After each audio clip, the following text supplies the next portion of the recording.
Hey everyone, how's it going? Welcome back to Let's Play Final Fantasy VI. We have made our way down to where the sealed gate leading to the world of the Espers is, down here on the southern continent. So we're getting ready to gear up and go into another dungeon. And we also picked Mog up last time. We saved him from falling to his death off the cliff in Narsh. We had to choose between him and getting a treasure off of Lone Wolf, who I actually forgot was a Final Fantasy V character. So we got Mog along with us, and we used him once before, and his unique ability is the dance command. In one way, it is like Gao's Rage. You set it and you forget it. Once you activate one of Mog's dances, each time Mog's turn comes up, he will do something automatically. Each of his dances have 4 different abilities associated with them. Mog will use one of those 4 at random each time it's his turn. But it's not a straight 25% chance between them. Some of them are much more rare than others, and that rarity isn't always proportionate to how strong they are. Also, that weapon that we picked up in the chest, the Kazakiri, that's something that if you want to spend a really long time on, you can mug it off of the boss that we faced in the minecart. If you're wondering why I didn't spend any time trying to steal it, it's because you get it like within the next 20 minutes of that boss fight occurring. You get it in the very next dungeon. So in the case of Twilight Requiem, the only dance that we have available for Mog right now, he can do Cave-In and Pit Trap, which are his 2 most common ones for Twilight Requiem. Cave-In is kind of like a Demi plus Rapid Poison. It reduces their current HP to like, I think, no, it can't be to 25%. I think it's by 25. And then it applies poison as well. Pit Trap is an instant kill. Then there's Will-O-Wisp and some kind of poison one. Fuck, I can't remember the name of it. We'll see it eventually. Will-O-Wisp does really high fire damage, and the other one is poison damage plus poison DOT. Everything in this dungeon, save for one enemy type, I think, should be fire immune. But aside from that, there's not too much that can go really, really wrong. There are a couple of enemies, I think the Liches actually, can cast Firaga, and more commonly, Fyra. And I think both the Liches and the Outcasts have like a confusion touch. Aside from that, the enemies in this dungeon are pretty weak, but the encounter rate's super high. Oh, okay. Yeah. There's one thing I almost forgot. When I got off track. The way that Mog learns new dances is probably the coolest part about this. Mog learns them by fighting in different environments. Like, we got Twilight Requiem in the cave environment in the beginning, and if we fight out on, like, I think the Veldt, then he will learn Wind Rhapsody. So you just have to take Mog around to all these different tile sets and places and backgrounds. And eventually he will get some new stuff. Oh yeah, and speaking of character-specific stuff, Terra, you've noticed, can now morph. And what that does is it transforms her into that wild Esper state. It halves the damage that she takes, and I think it doubles her magic damage. It either doubles it, or it's like 150% of her magic damage. But you have to build it up by getting enough AP to activate it first. And then once you activate it in battle, you can only have it up for a limited amount of time. This room's pretty easy to get through. Every couple of seconds, these bridges will reconfigure, so you just have to look for the constant. And you can also, like, you've seen what I've been doing, you can also just kind of mash it out right as the transition happens. If you fall in the lava, you just go back to the beginning of the room. And that's really easy. There's a couple of other kind of minor puzzle elements in this dungeon. And I think that's the last enemy type of the dungeon. The zombie dragons. I don't know that they can do anything very dangerous. They just happen to have abnormally high HP. And some pretty radical sprites. That would be Cave-In. So I think I mentioned that Cave-In does a bunch of damage, but it also applies a debuff called Sap, which is like rapid poison. And also, these enemies are one of the only ones that happen to not be fire immune. Super handy, that is. Get some use out of Terra that way. She'll have some of the aura spells like Blizzara soon enough. Okay, so we want to go and we hit this switch. The bridge does fall out from underneath us, but it activates something somewhere in the dungeon. Oh, good. Okay, this should be the Genji Glove. Good. That's one of the 2 really good pieces of treasure we can find in here. Okay, so next up, we're coming up here, and there are 2 more switches. When you pull the switch on the right, this dude drops down from the ceiling. He is a ninja. He's here for some dope treasure. I wish I knew the story behind this. Oh shit, that actually hurt. Normally he's dead before he gets an attack off. He had some initiative on that. There we go. Oh, he got some good hits in. He did do it. Nuts, I thought I had the monopoly on the stuff buried in the plaza beneath the grand stairway. That's his whole deal. He's there to let you know that there is a really special hidden treasure beneath the stairs that you can activate. And we're gonna work on doing that. This is not that treasure, it's not that simple. What it is, though, is a room with a save point, and they're so kind. Nice enough to give you a tent in the same room as the save room. This switch is gonna let you progress further into the dungeon, and... oh god, what weapon is this? Oh, it's a high ether. So, it's not one.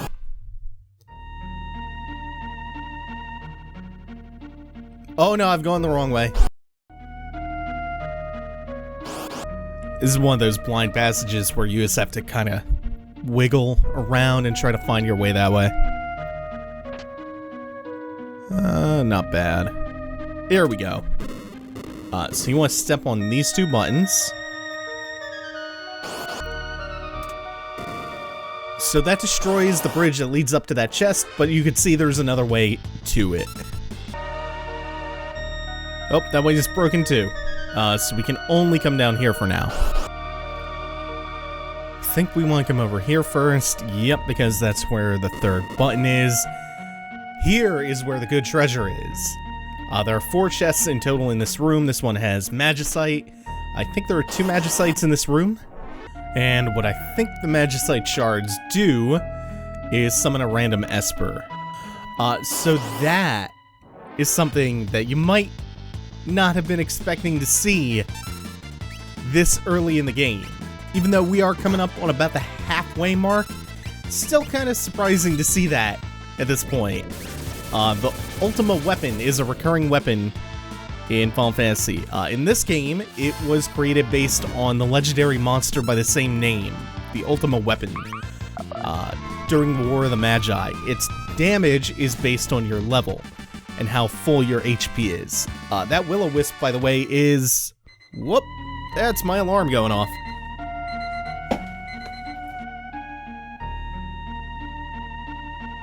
Oh, I'm glad I ran into a fight at the right time to go deal with that.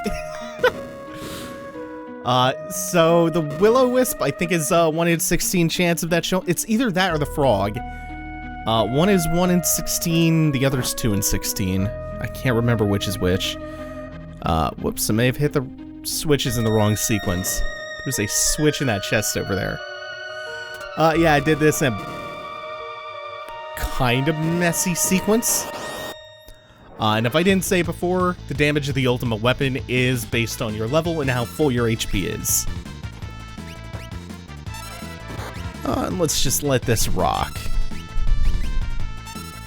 You can Rising Phoenix them because the Rising Phoenix is fire-based, and these are some of the few creatures that will not get healed by that.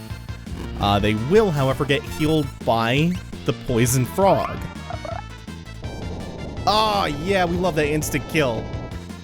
Yeah. Found out that a couple enemies in this dungeon, on top of absorbing fire, will also absorb and be healed by poison. We just gotta make it a little further to get, just a magicite. Finally, once we go through here, we are just about done with the dungeon. We have one more screen, and we are here at the sealed gate.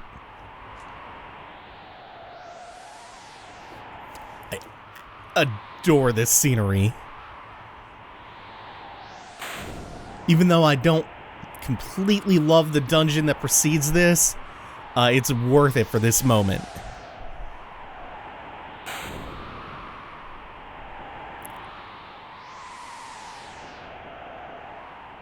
So, we send Terra off to do what she was, I guess, destined to do. And there it is. That laugh. Every single time.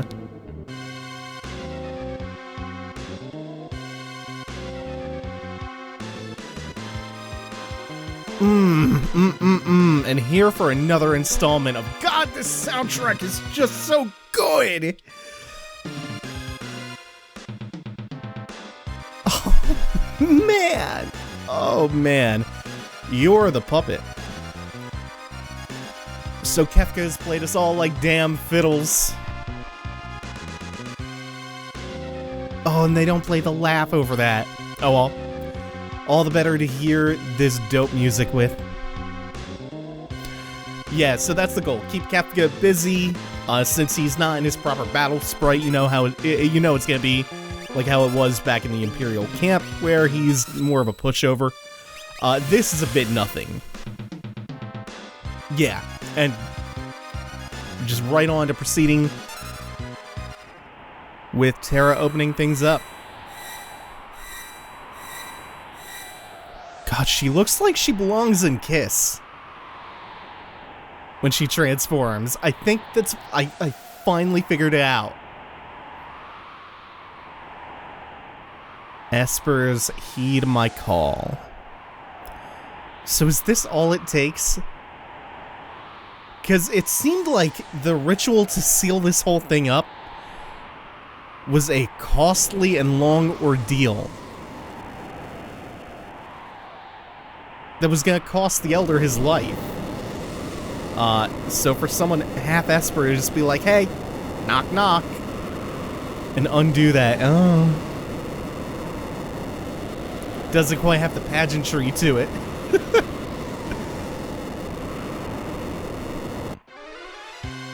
Hit the deck. Hey, was that Bahamut? I love the Esper cameo we have going on here. Just the barrage of cameos. Just for a split second. Was this Shiva? I think we're seeing Espers that were not in the Esper world. Reused sprites.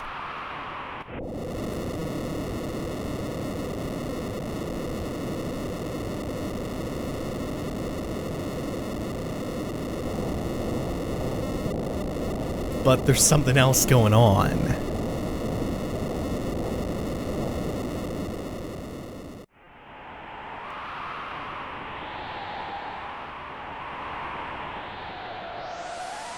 God, this scene is fantastic.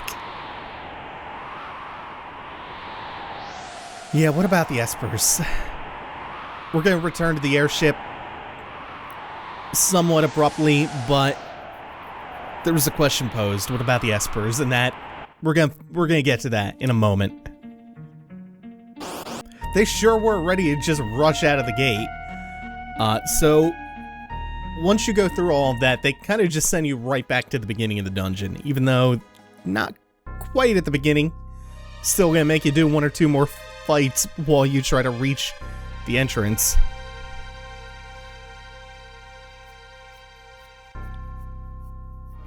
This whole series of events going on right now, I just absolutely love. Like, from here until the midway point of the game coming up, it's such a fantastic ride. Like, everything that's been set in motion. So we're flying back to Vector. That's our goal.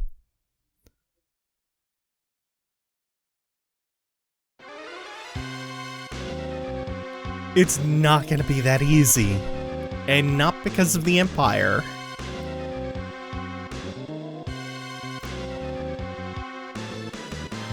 We unleashed the Espers, and they are pissed.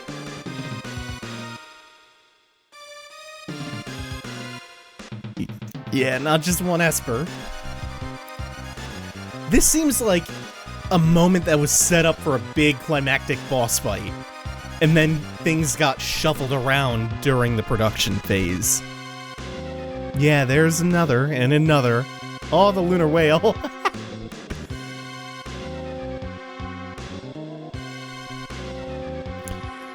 Because this is the period where the stakes are really being raised. And the tension is ratcheting up.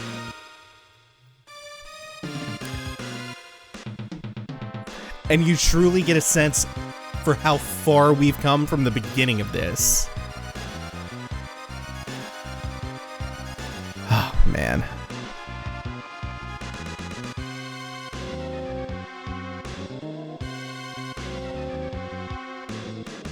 I love the way they cast everything in red.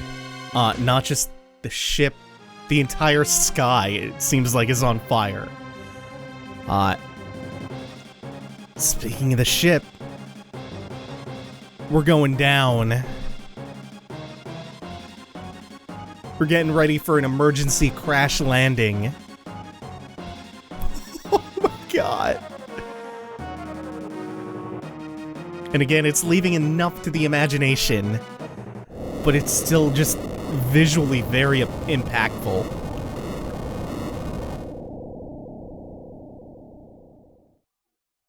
Fuck, man. It's so good.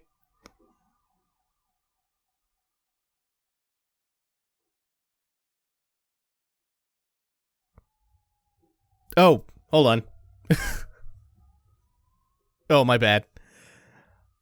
I had to control Edgar to get him up. So everyone appears to be okay. Before we head out, actually, let's go up to this guy. He will refresh you, restore your health and MP. And where did we land? We are on the southern continent, but we're kind of far from Vector. So we'll see you in a sec. Okay, so we're back at the heart of the Empire in Vector. Things look very, very different. So we've hit the Imperial capital of Vector. We have Narsh guards and returners, but they seem very confused by what's going on. This city's been sacked and burned. Oh, and hey, Bannon, what are you talking about? Talking with Espers. So it doesn't seem like they did all of this. Could have been the Espers rampaging around. Probably, yeah. Yeah, they seem pretty pissed. And Emperor Gestahl himself is waiting for us. Oh, man. I really, really like this bit coming up. Like, everything surrounding this. He has lost his will to fight. I always found that so suspicious, but hey, Sid's back. The other character who had kind of Suspicious change of character. The Espers came to save their friends and trash the town. The shrieks of rage, the screams of terror. Yeah, they rampaged, sacked, destroyed, murdered indiscriminately. They'll shred the world. Oh yeah.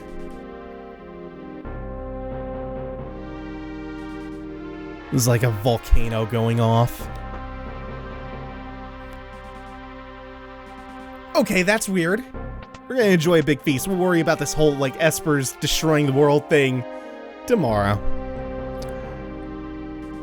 So now we have to go around talking to the soldiers. We want to try to convince them and convert them.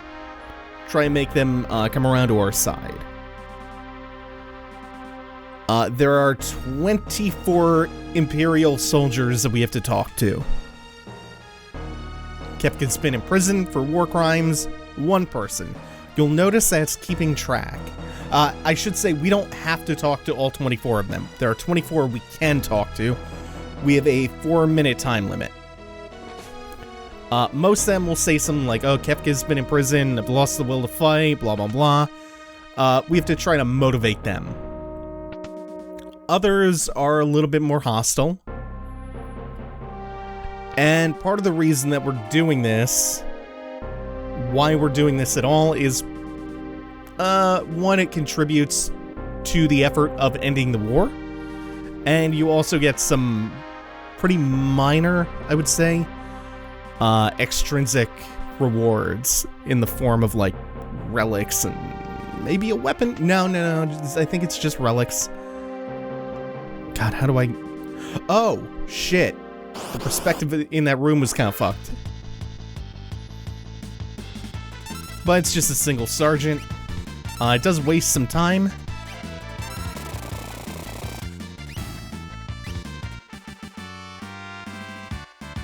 So the deal is there are 5 tiers of reward or payoff for this part, and if you don't talk to all 24 of these Imperial guards, I think you'll be just shy of the final reward.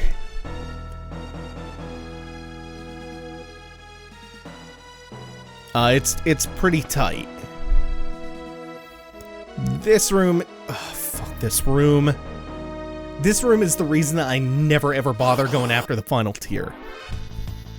Not just because of some of the combat encounters in here slowing you down, but... Oh, you'll see. I've complained about this before, and it's the way the NPCs patrol around. Creates a massive headache. Oh yeah, we got the Jason mask. Not that regular chainsaw hit wouldn't have killed him anyway. So it's 12. Looks like we will get up to 16 in this room. It looks like we may have. No, fuck. Just talk to him. There we go.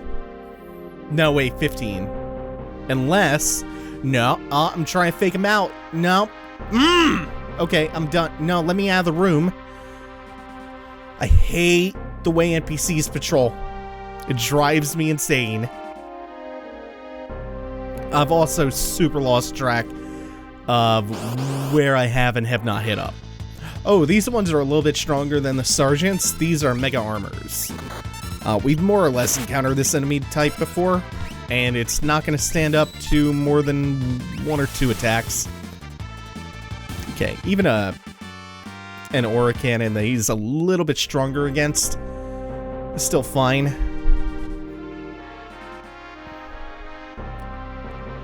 You still want to do your best to talk to as many as possible. I really would not worry about getting that last tier of rewards, though.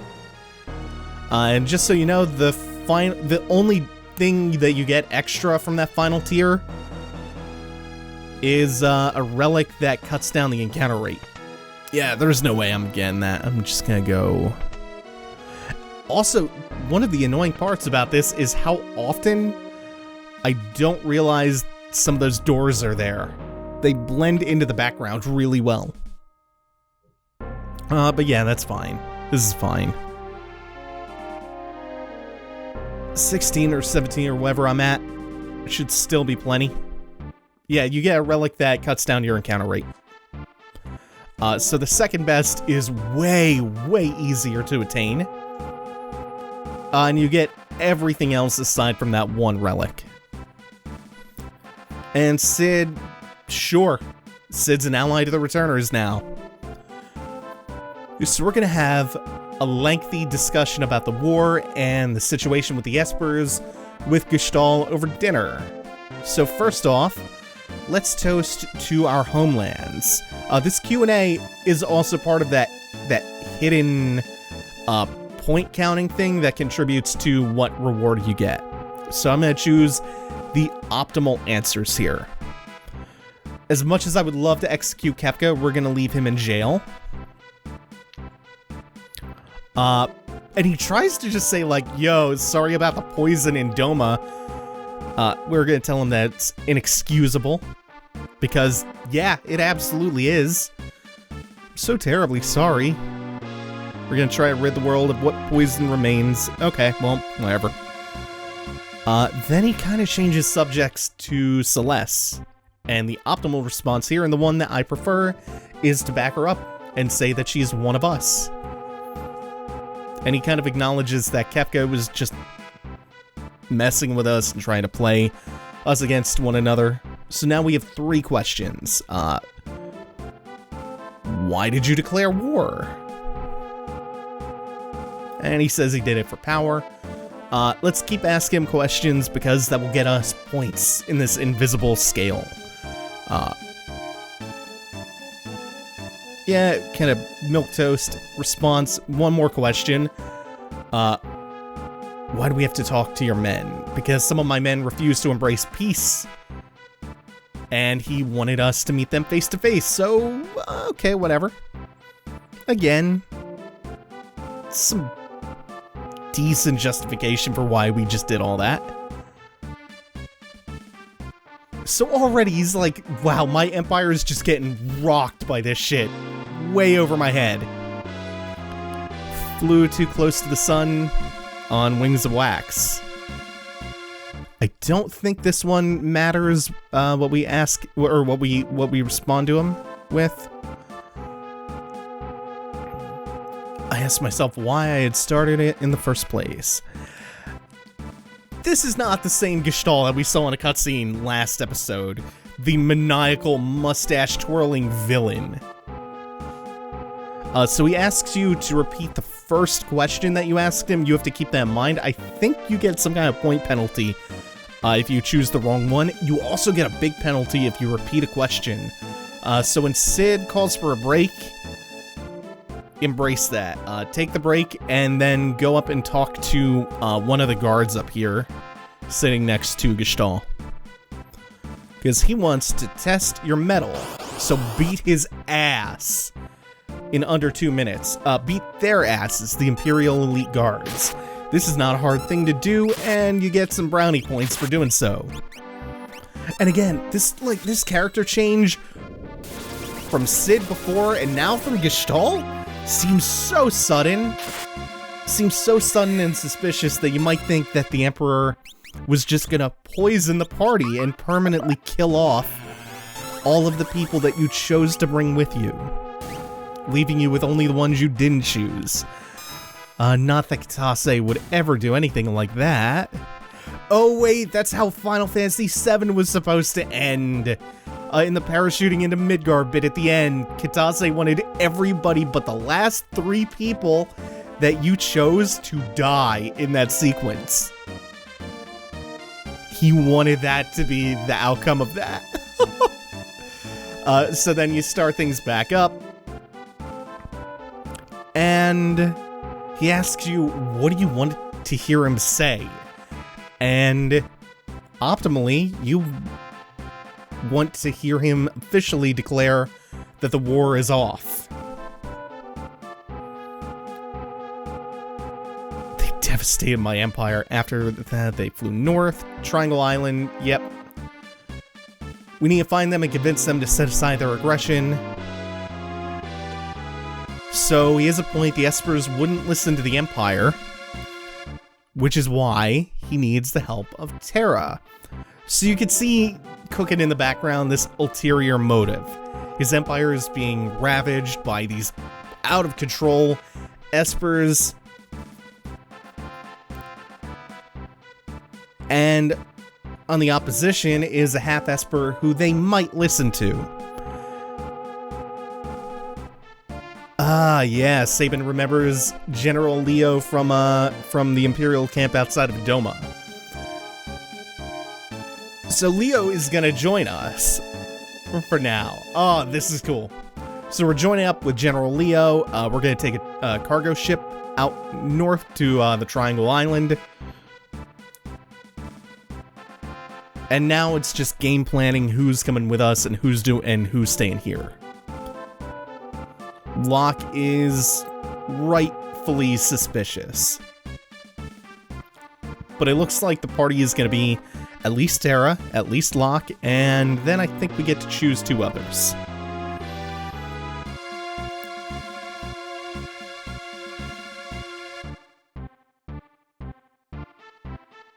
So, that is going to do it for now. Thanks for watching, everyone. Take it easy. Have a good one.